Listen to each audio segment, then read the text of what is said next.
So, eto na guys. Hindi naman siya sunog guys. Tapos ito yung may sauce. Siyempre, hindi ko naman inubos pag prito. Ayan na guys. So, matatapos na ako. So, ilagay na natin.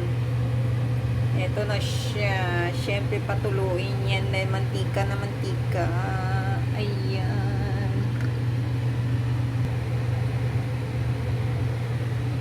Ayan guys. At ito pa.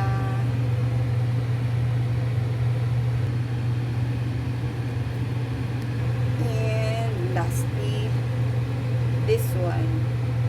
Kaya naman gustong-gusto ng anak ko to prituhin. Kahit na lechon na yan, prituhin pa talaga. So, eto na yung aking natapos guys. Kain na kami.